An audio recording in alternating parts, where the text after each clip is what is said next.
Welcome to Turn Off, Turn On Ventures. Hi. It's Ben back again from Climate KIC. Hello.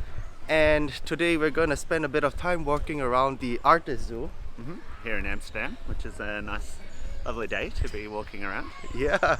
And it's also connected right beside to the Climate KIC office, which is a great perk to have at the office, isn't it? Yeah, it's nice to have lunch with the elephants, and also I think interesting the Artis mission around educating young kids around all sorts of biodiversity and the role of animals in human life is quite interesting as well, and connects nicely to the Climate KIC mission around climate change and a sustainable future. So Yeah. it's fun, not only fun but also interesting to be here. Definitely. I don't recall the last time I've been in a zoo.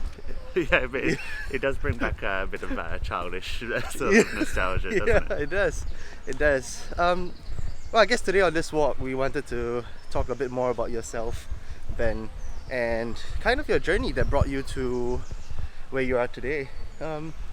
Maybe we can start a bit of from childhood. What were you like as a kid? Well, I'm the youngest of 8, so it's a big family. Grew up in country Australia, so pretty wild. We got up to all sorts of fun on the farm growing up, and I remember sort of being 5 or 6 years old, and my job was to climb on the roof and put a tennis ball in the gutter when the bushfires were coming. Ooh. So that we could fill up the gutter with water as a bit of defence. So I think right from the beginning of familiar with some climate driven natural disasters in a way. Good training. So yeah. I guess that's a good story. But, yeah, and then went to school and got a pilot's license. Pilot's license? That was a bit fun, yeah. Wow. Bit of an adventure. I don't fly anymore, but it was good fun when I was a teenager. And then started working at an insurance company in Australia called Suncorp. Yeah, I can go to say. And yeah, that's where I sort of started to get into insurance and finance and investment, and worked there in public policy for quite a number of years in Melbourne.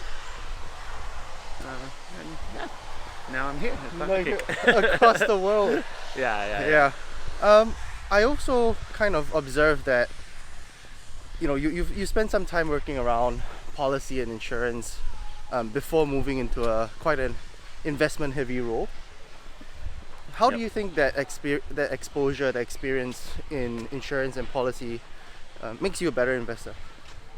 I think it's sort of, well, insurance, you really get to understand the value of money in people's lives, and it's sort of like right at the end of the chain, and I think of investment at the beginning of the chain.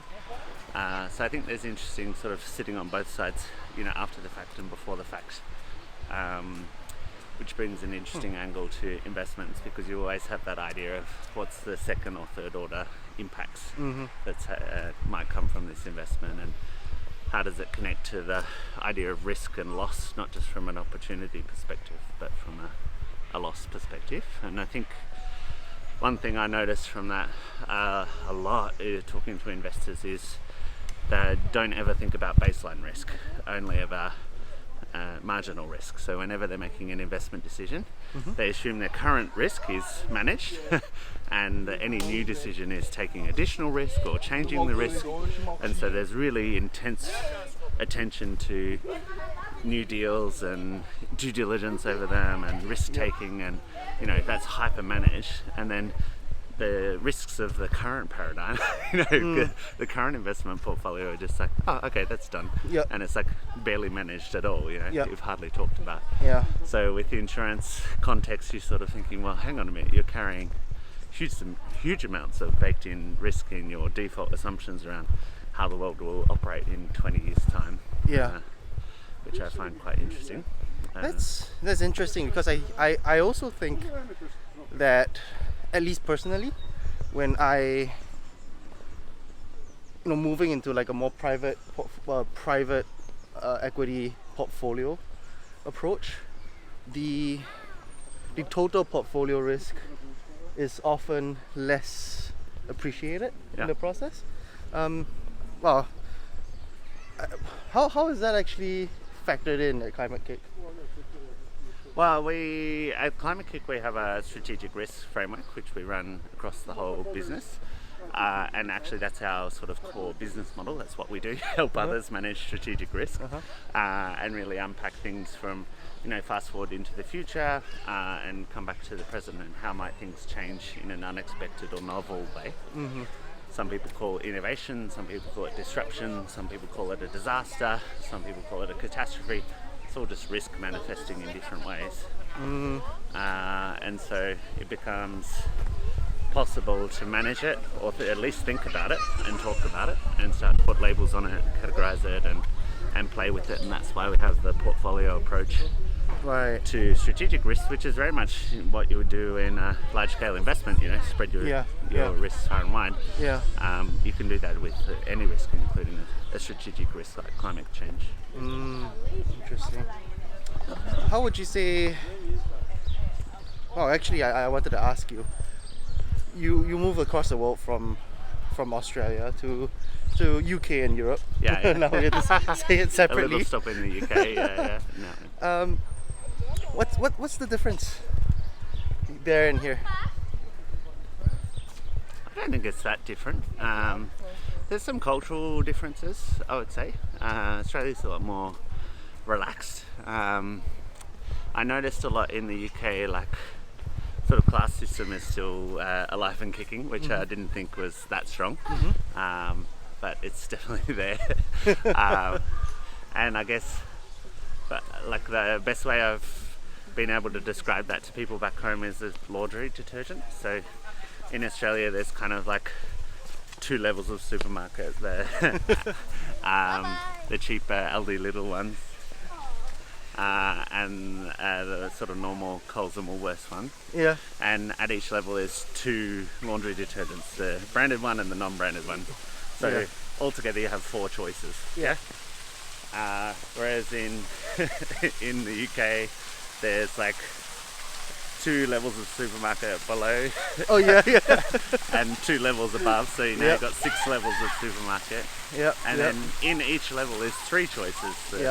The one that's actually just sand, it's not laundry detergent at all. The non-branded one and the branded one, and sometimes even like a premium, extra double premium brand. And so you end up with like sort of 18 choices of laundry detergent.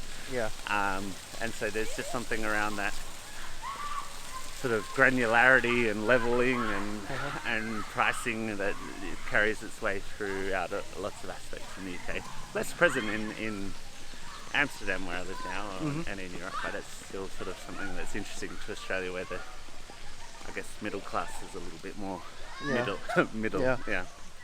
Well, this is quite interesting because here it becomes a difference between sort of politics and policy.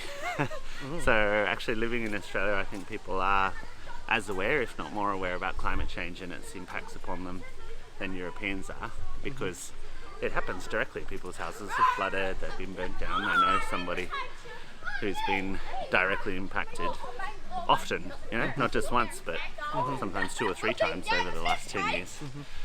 And so it's a lot more real and tangible in a lot of ways. But in the same moment, the politics of it all doesn't allow sort of allowed for a lot of climate inaction to take place and climate denialism in government. I mean, the recent election just a couple of weeks ago has put us on a better footing there. Still not great, but I think you can definitely see the difference between the people on the ground and what they think should be happening, and the people with power and policy and politics. It's quite different in Australia. Also here. You see with the farmer protests in the Netherlands right now, the government has got quite a forward stance on climate change, and the farmers are unhappy about it. It's really impacting their life here and now. And I think that's why Brussels and European politics spend such a long time talking about just transition and trying to say, well, okay, the transition is coming. There's going to be big changes. How do we manage that well? How do we do our best to cushion it? Because you don't want too much disruption in the transition. Otherwise, you can easily lose a government in the process. as an investor, that's something that I think people miss. Like, there's a lot of like, the regulators and the government are the same thing. They're the policy people over there. And there's definitely policy making and politics as two separate and important parts of that. And the politics of it is something that people feel is outside their control in business and investing, kind of trained to ignore it in a lot of ways. But I would say, don't ignore it. You know, it's part of society. It's part of how people lead their lives. It does govern how quickly change happens, in what way, how fast. Yeah. And investors and business are a massive part of that. And sometimes for good and sometimes for bad. You know, you can see the oil and gas lobbying budgets, they're extremely effective. You know, we just had a big disappointment with the green taxonomy in the European Parliament, and it's because the oil and gas companies were there paying to stop it. And so equally with like private investors or people interested in being forward-looking and in climate action, you got to be there. You got to be playing the game. You got to be on the field, as loud, as smart, as quick moving as the other guys. Otherwise, you lose. And I think, it's a lot. Yeah, bit of construction. Maybe we should go Change directions. So that's, I think, I guess coming back a little bit to your question around, you know, what have I done in the past and how does it relate to investing? I think those two things, like the value and utility of politics, as a tool for change, and how that can be a positive and a negative thing for business and for society. And this concept of overlooking risks that are obvious and easy to quantify if you just spend a little time thinking about it. So those are the two things that I try to bring to Climate KIC's investment practice as different, novel, hopefully, forward-looking. And I think that's, you know, why it's good to invite people like on your channel to sign up as Climate KIC investors and start to join us on the journey to zero. Definitely look forward to engaging Climate KIC a bit more in the future, especially the whole portfolio of big bird. That's a scary looking bird. Speaking of oil and gas.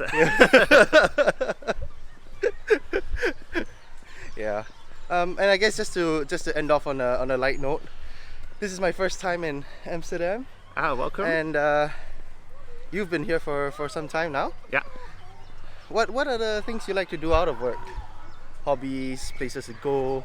Well, I have a little boat, a little canal boat, so I love to go for a little sail on the weekend and show people around the city and sort of soak in lots of beautiful 17th century architecture around, which is quite nice. That's amazing. And I mean, you can't live in the Netherlands without enjoying electronic music as well, so you've got to go to a club or a festival. I don't have that in the plans though. I guess I'm missing out. It was funny that they had the general election last year, and in the line while you were waiting to get your slip, they gave everybody silent disco headphones. Seriously? And you could either listen to political speeches or to house music. And so you saw everybody, like, doesn't matter how old or young, like, sort of grooving out in the line. That's funny. That's really cool.